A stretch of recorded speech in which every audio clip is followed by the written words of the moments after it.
ज्ञान गंगा गीता दर्शन। गीता के पूर्व अध्याय में आप श्रवण कर रहे थे, भगवान श्री कृष्ण ने कुछ अर्जुन को विशेष उपदेश दिया। सर्वकर्माणि मनुषा संन्यस्य।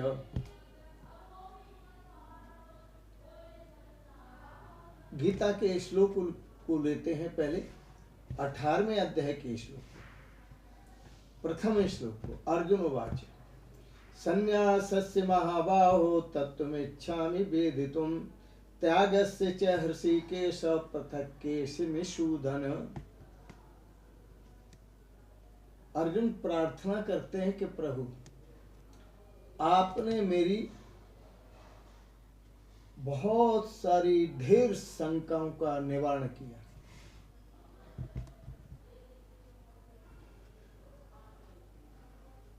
और उन शंकाओं के निवारण से मैं समझा, क्योंकि आपने कहा था सर्व कर्माणि मनसा संन्यस्य,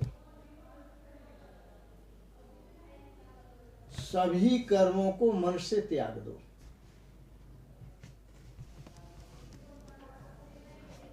फिर आपने कहा संन्यास योग युक्त आत्मा, सभी कर्मों का त्याग मन से करो और संन्यास से युक्त हो जाओ। तो वो संन्यास है क्या? आगे आपने कहा संन्यास योग युक्त आत्मा, मानी सभी कर्मों को मन से त्याग कर योग युक्त आत्मा आप अपने आप को परमात्मा के साथ एक करके स्थित हो जाओ। इसी को संन्यास कहते हैं। आपने कहा त्यक्त्वा सर्व कर्म फला संगम। अर्जुन, जो कर्म की आसक्ति है, कर्म के फल की आसक्ति, कर्म की आसक्ति तो है, लेकिन कर्म करने से जो फल चाहिए, सकाम भाव, जो फल की आसक्ति है,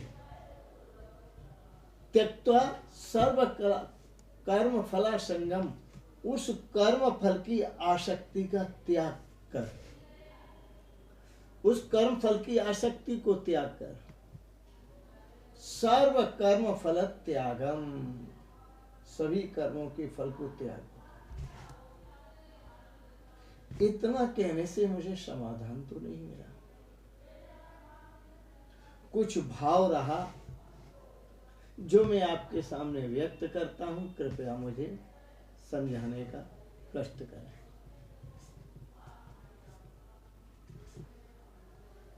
इस गीता दर्शन में प्रथम श्लोक से लेकर और 12 श्लोक इस अध्याय में, 8वें अध्याय में 12वें श्लोक तक त्याग का उपदेश है। संन्यासस्य महाबाहो तत्त्वमिच्छामि वेदितुम् त्यागस्य च हृषीकेश पृथक्केश निषूदन। अर्थ देखो इस श्लोक का। इसके पश्चात अर्जुन बोले, हे महाबाहो, हे अंतर्यामी, हे वासुदेव, मैं संन्यास और त्याग के तत्व को पृथक पृथक जानना चाहता हूं। संन्यास का तत्व क्या है और त्याग का तत्व क्या है, मानी संन्यास का क्या स्वरूप है और त्याग का क्या स्वरूप है। पहले अर्जुन ने जो शब्द प्रयोग किए उनको देखिए। हे महाबाहु, रामचरितमानस में भगवान श्री राम को आजान बाहु कहते हैं। आजान बाहु का एक तो अर्थ होता है जो भुजाएं घुटने से नीचे जाती हों उसको आजान बाहु बोलते हैं। राम जी आजान बाहु थे, वो 12 कला के अवतार थे। और आजान वायु का दूसरा अर्थ क्या है? आजान वायु का दूसरा अर्थ है असमन्तात।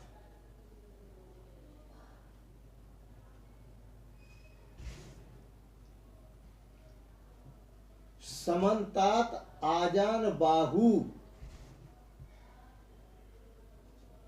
आ मानी समन्तात, जो आपके हाथ हैं वह चारों तरफ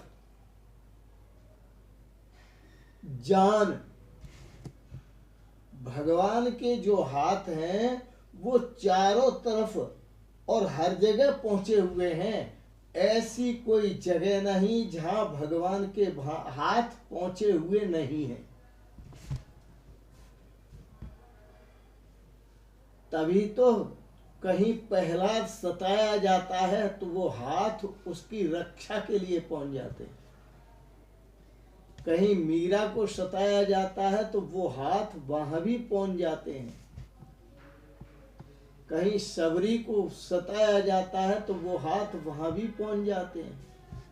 कहीं ध्रुव को सताया जाता है तो वो हाथ वहां भी पहुंच जाते हैं। किसने एड्रेस दिया, किसने पता दिया? वो हाथ ही इतने लंबे हैं कि सब उनको पता होता है।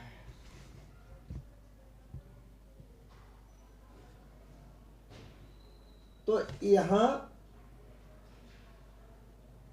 भगवान श्री राम के शब्द का भी, आजान बाहु का भी यही अर्थ होता है। और यहाँ का महाबाहो, आप तो महान बाहु है, आपसे बड़ी बुझाएं किसकी भी नहीं। महाभारत में जहाँ चीर खींच रहा था, आपने ही तो अपने बाहों से चीर बढ़ाया था, द्रौपदी की रक्षा की थी।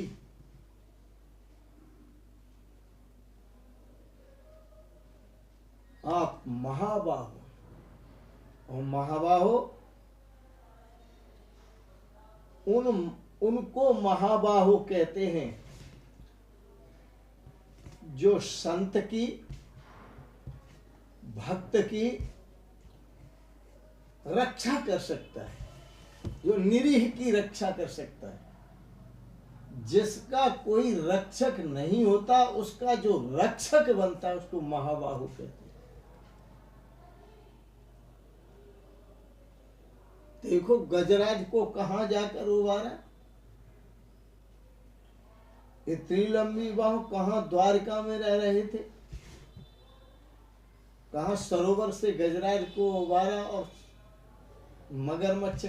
मकर का संहार किया। भगवान महाबाहु, आप महाबाहु।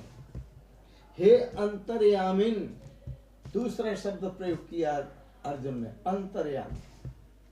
आप अंतर्यामी हैं।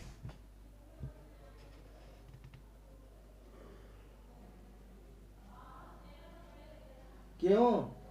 कि दिल का जो हाल है तुमको मालूम है। दिल का जो हाल है तुमको मालूम है। मेरे लब हिलाने से क्या फायदा? मेरे दिल का जो हाल है वो आपको पहले ही मालूम है, इसलिए मैं शब्दों में कैसे बताऊं मैं क्या चाहता हूं।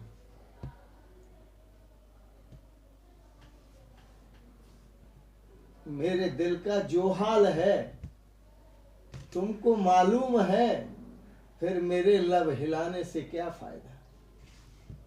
इसलिए अंतर्यामी शब्द प्रयोग किया। केसी निषूदन,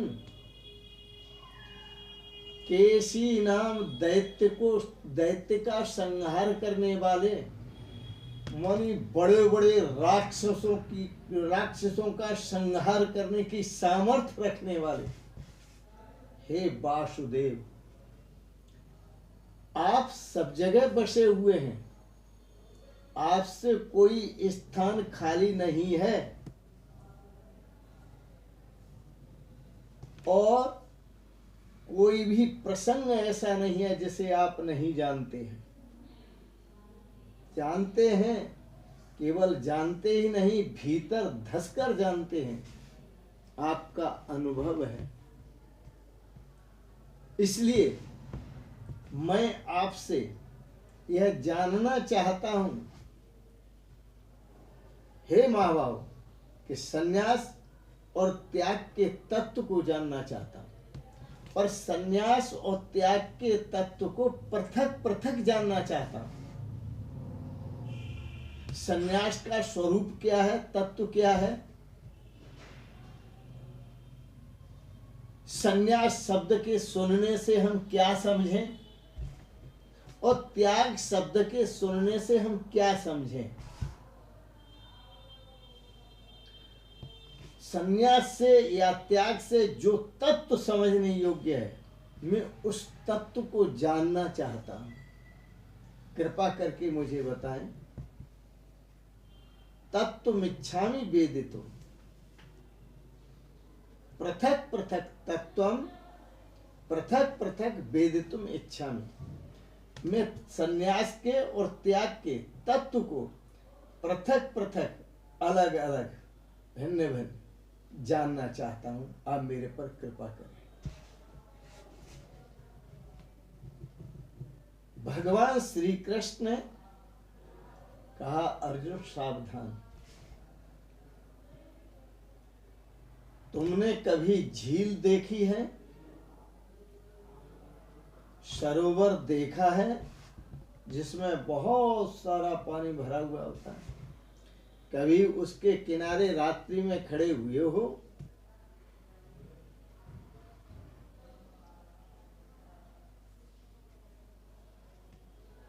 और कभी उस झील में क्या झांक करके देखा है?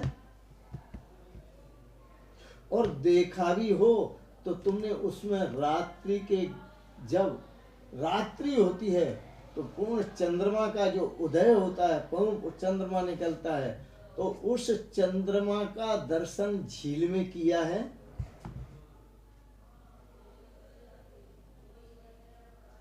और कभी कोशिश की उस चंद्रमा को प्राप्त करने की? यह बहुत ज्यादा मतलब न तो झील से है और न झील में प्रतिबिंबित होते हुए चंद्रमा से है, पर वह जो प्रतिबिंबित हो रहा चंद्रमा,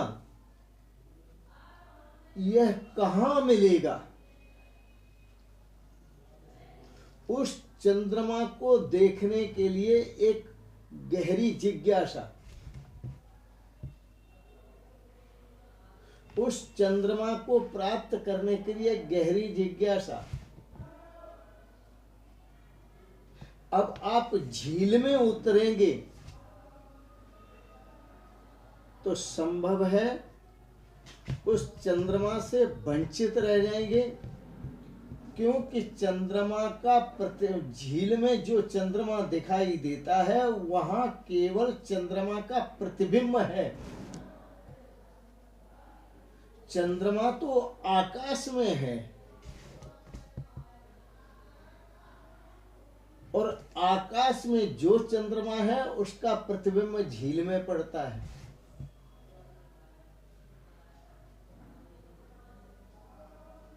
तो झील के प्रसंग में जो भूल होती है कि हम चंद्रमा को झील में समझते हैं और झील में ही उसका आनंद लेना चाहते हैं, ये संभव नहीं है। इसी तरह से उस परमात्मा का, झील तो बनी है और झील बिगड़ेगी भी,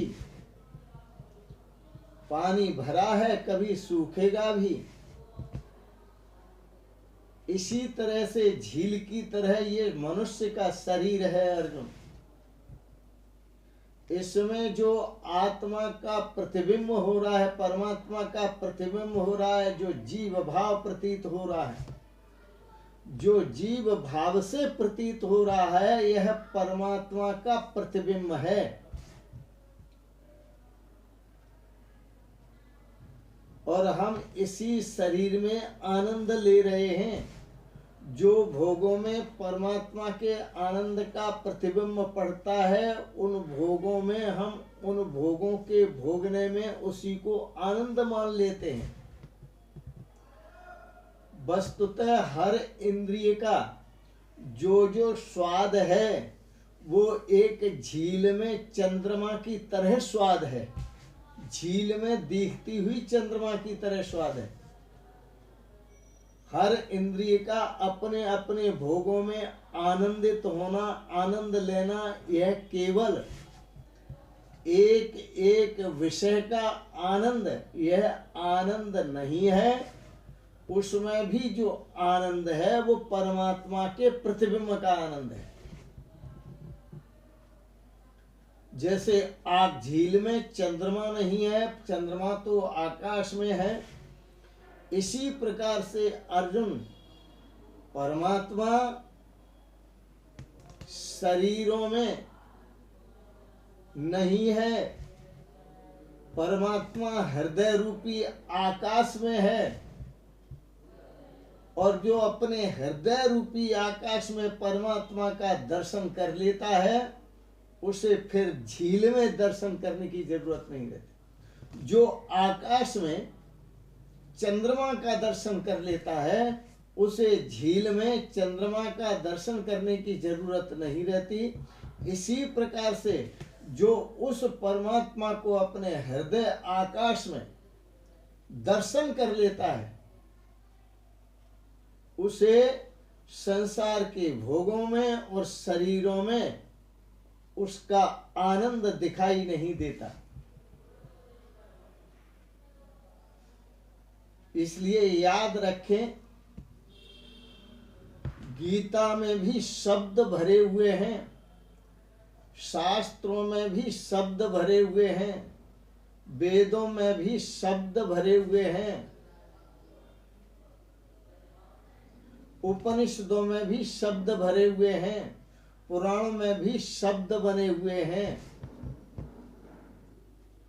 तो इन शब्दों को पढ़ लेने से और इन शब्दों को जान लेने से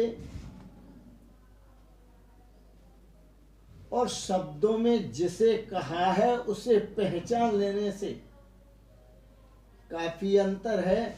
पहचान लेने में काफी अंतर है, क्योंकि शब्दों को जान लेने में, शब्दों को कंठस्थ कर लेने में, वेद शास्त्रों को कंठस्थ कर लेने में, उसे जिसने कर लिया वेदों को कंठस्थ, जिसने वेदों का शब्द ज्ञान, उपनिषदों का शब्द ज्ञान, शास्त्रों का शब्द ज्ञान, पुराणों का शब्द ज्ञान प्राप्त किया, उसे कहते हैं प्रज्ञावान। उसके साथ बाण लग गया।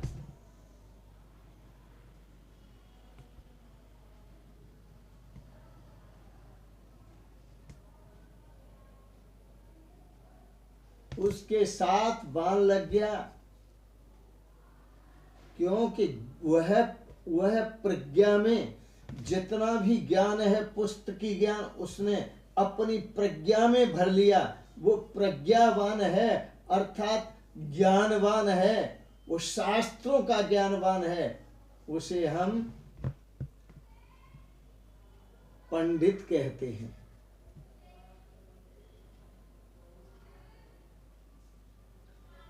उसके पास सद असद विवेकिनी बुद्धि है।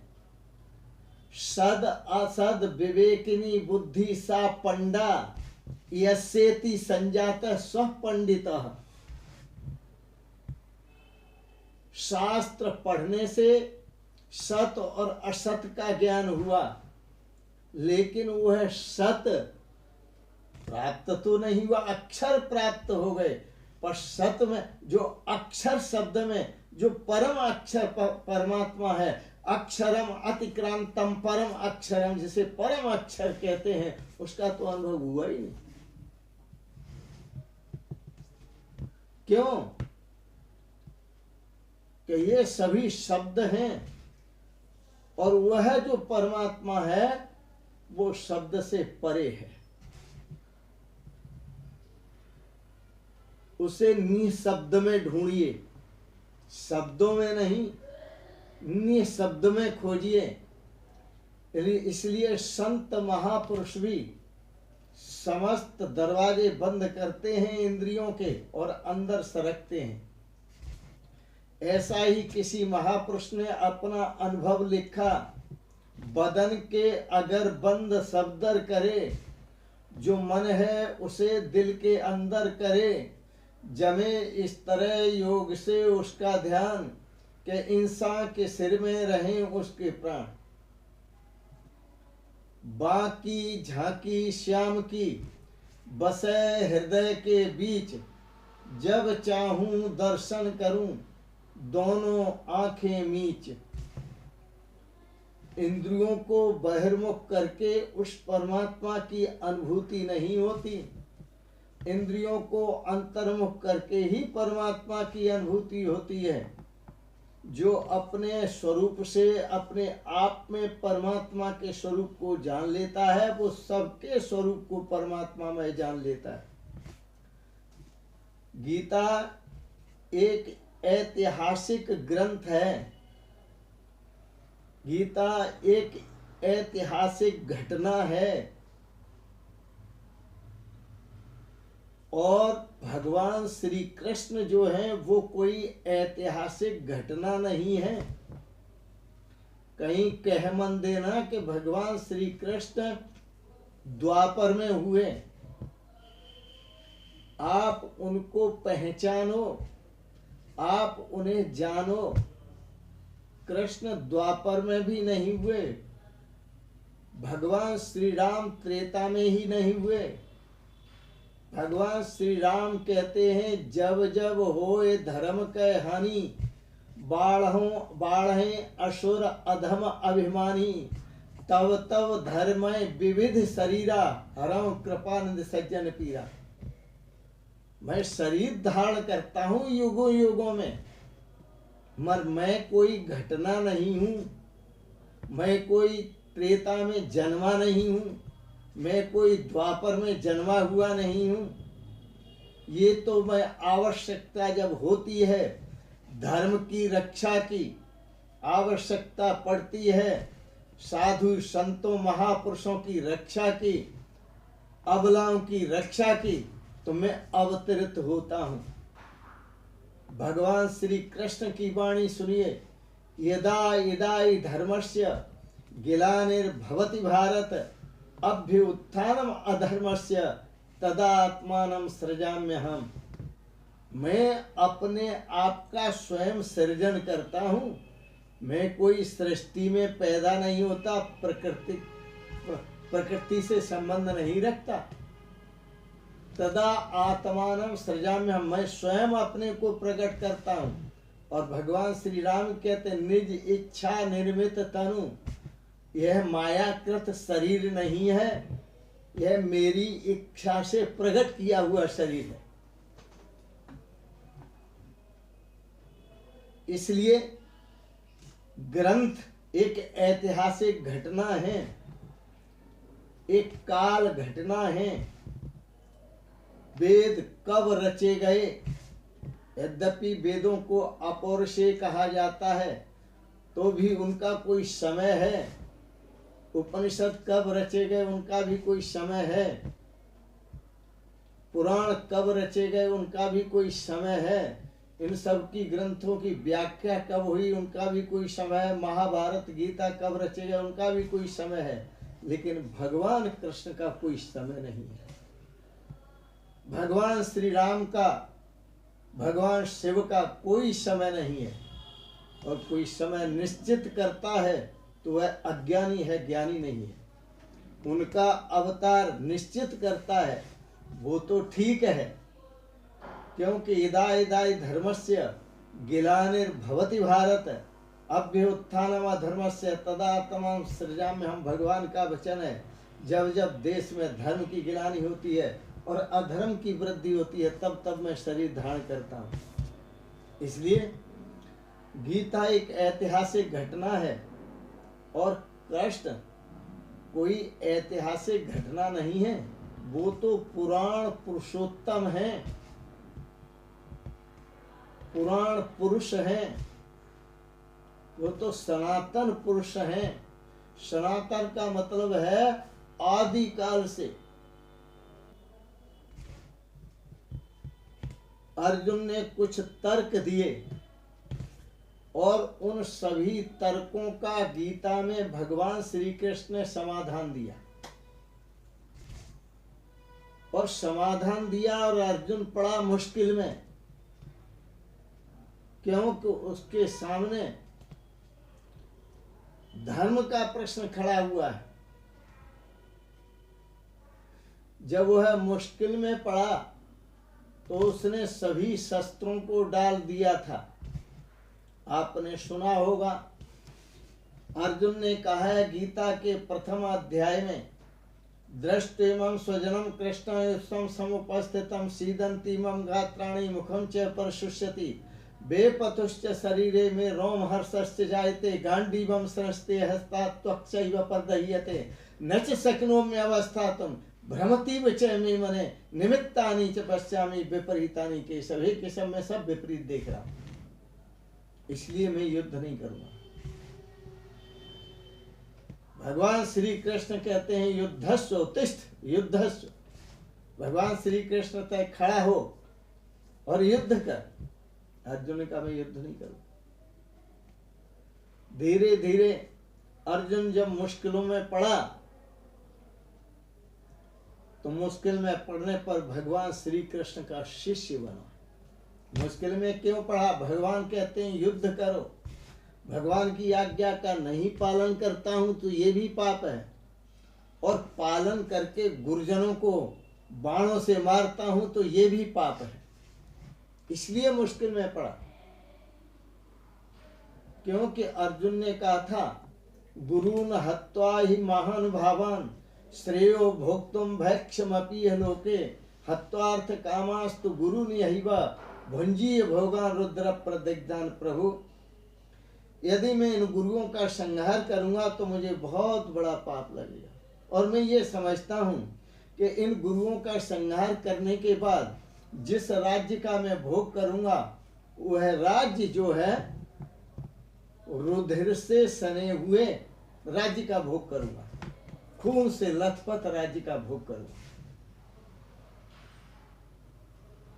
तो भगवान श्री कृष्ण से युद्ध के लिए क्यों खड़ा कर रहे हैं? क्योंकि वह राज्य कौरवों का नहीं है, वह राज्य पांडु का है, पांडवों का है। इसलिए अपनी संपत्ति को वापस लेने के लिए भगवान श्री कृष्ण खड़ा करते हैं। भगवान श्री कृष्ण कहते हैं युद्धस्व, तुझे युद्ध तो करना ही पड़ेगा, और यदि याद रख जीत गया तो राज्य भोगेगा और मर गया तो स्वर्ग भोगेगा। तेरे दोनों हाथ लड्डू हैं। बहुत कुछ बताया भगवान ने, पर अर्जुन जब मुश्किल में पड़ा कि इस राज्य के लिए, और राज्य भोगने से मेरी इंद्रियों की तृप्ति तो नहीं होगी, मेरा कल्याण तो नहीं होगा। जब उसने ये सब भाव देखा तो भगवान श्री कृष्ण के शरण में पड़ा, चरणों में पड़ गया, और चरणों में पढ़ करके उसने प्रार्थना की, शरण्य मन्नम यदहम न जाने, अब मैं आपके सिवाय किसी और की शरण नहीं जानता। भगवान श्री कृष्ण को गुरु रूप में स्वीकार किया अर्जुन ने, सतगुरु रूप में स्वीकार किया, और स्वीकार करते हुए अर्जुन ने अपने शब्दों में कहा था कार्पण्य दोषोपहत स्वभाव पृच्छामि त्वां धर्म सम्मूढ़ चेतः यश्रेष्या निश्चितं ब्रूहि तन्मे शिष्यस्ते हम साधि माम त्वां प्रपन्न। मैं आपका शिष्य हूं। मेरी बुद्धि कायरता दोष से आच्छादित हो रही है, इसलिए वह मेरी बुद्धि कृत्य शून्य है। मुझे ये नहीं मालूम मुझे क्या करना उचित है, क्या नहीं करना उचित है। इसलिए मैं आपसे पूछता हूं कि ऐसी विषम परिस्थिति में मेरा धर्म क्या है। आप मुझे बताएं केशव, मैं आपकी शरण में हूं, आपके सिवाय किसी और की शरण नहीं जानता। मैं आपका शिष्य, शिष्यस्ते हम, मैं आपका शिष्य हूं और आपका शरणागत हूं। तो शिष्य बन जाना और शरणागत होना दो बातें हैं। अधिकांश आज की बड़ी विडंबना है, लोग स्वार्थ के लिए शिष्य तो बन जाते हैं लेकिन शरणागति स्वीकार नहीं करते, समर्पण नहीं, समर्पित नहीं होते। शिष्य तो बहुत बनते हैं पर समर्पित जो होने वाला व्यक्ति होता है, साधक होता है, वो कोई कोई होता है। सभी अर्जुन नहीं होते। और समर्पित तो होते हैं तो कब होते हैं? जब वो मुश्किल में पड़ते हैं। जैसे अर्जुन भी मुश्किल में पड़ा तो अर्जुन शब्द का जो अर्थ है वह क्या है वो भी समझ लें। अर्जुन शब्द बनाए ऋजु धातु से, और ऋजु धातु ऋजु कंपने, ऋजु धातु का अर्थ कंपन के अर्थ में होता है। ऋजु धातु का जो अर्थ है वो कंपन के अर्थ में है। जब अर्जुन कांप गया है, डर गया है, भयभीत हो गया है, हर तरह से मुश्किल में पड़ गया है, तब शिष्य बना है। और ऐसी विषम परिस्थिति से उबारने वाले सतगुरु ही हैं, गुरु ही हैं। गुरु के सिवाय कोई उबार नहीं सकता। अर्जुन को भगवान श्री कृष्ण तभी तो कहा था, अर्जुन क्यों डरता है? नैनम छिन्दन्ते शस्त्राणि, तो जिनको शस्त्र से छेदना चाहता है वो छेदने वाले नहीं है। नैनम दहत पावका, इनको आग से जलाएगा तो ये जलने वाले नहीं है। ये जल से तू गलाएगा तो गलने वाले नहीं है।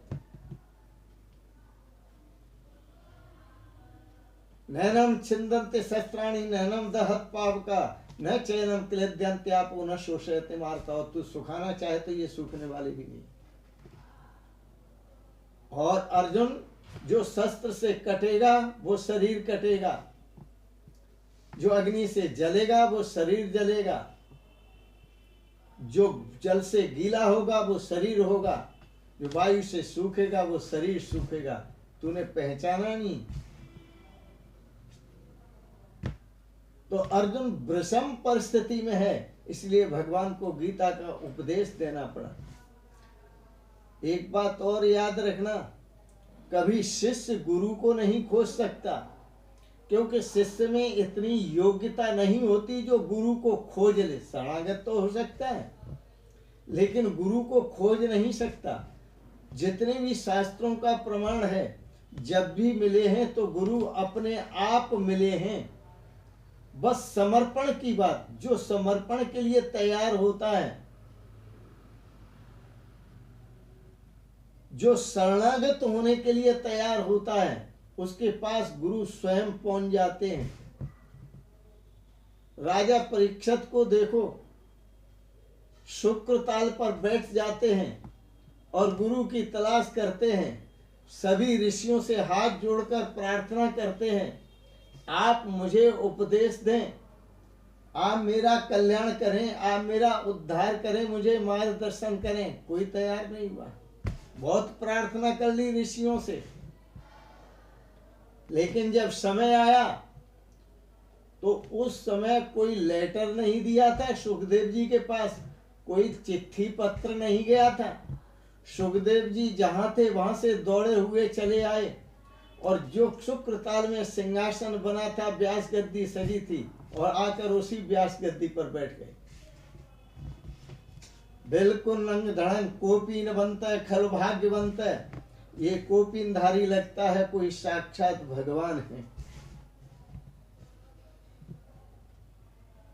राजा परीक्षित ने उनको सतगुरु स्वीकार किया और सारी शंकाओं का समाधान लिया, अपने जीवन की रक्षा प्राप्त की और भगवान के स्वरूप को प्राप्त हुआ। तो मैं आपको कह रहा था, अर्जुन ने तर्क बहुत दिए और तर्क देते देते अर्जुन मित्र से शिष्य बन गया। पहले मित्र था, सखेति मत्वा, पहले सखा था और बाद में शिष्य बना। मैंने आपको कहा कि गुरु जो है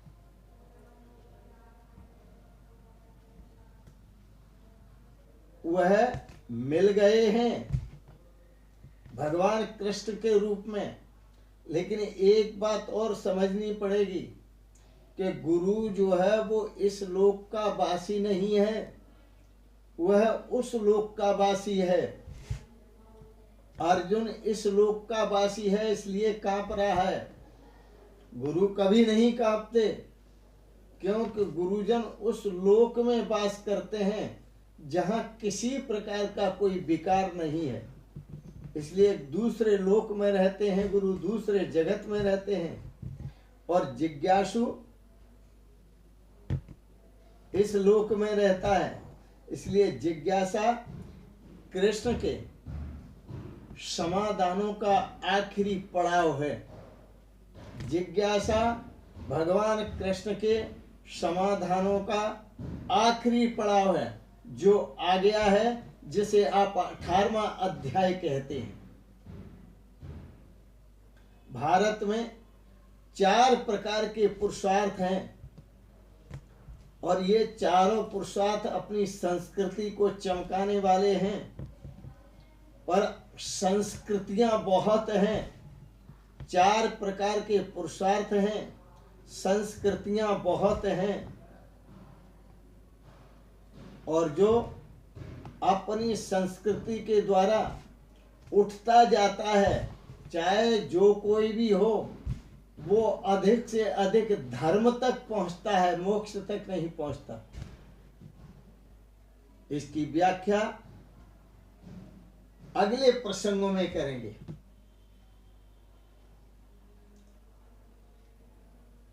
वह कैसे उठता है, कैसे चलता है और कैसे धर्म तक पहुंचता है, और धर्म से आगे की जो यात्रा है कैसे की जाएगी, यह आप कल के प्रसंग में सुनेंगे।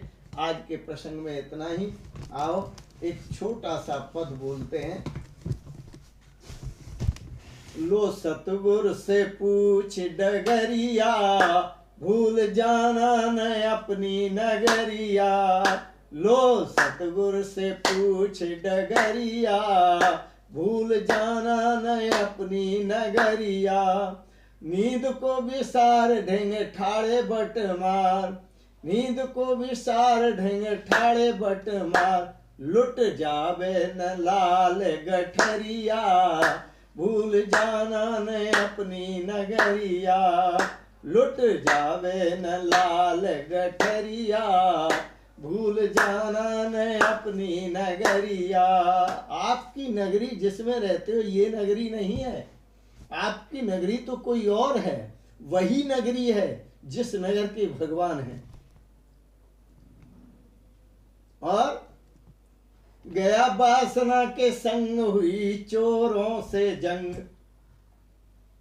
है तो जिस लोक में रहता है वासना में दौड़ लगा रहा है। गया वासना के संग हुई चोरों से जंग। यूं ही जावे न बीते ओ मरिया, भूल जाना न अपनी नगरिया। यूं ही जावे न बीते ओ मरिया, भूल जाना न अपनी नगरिया।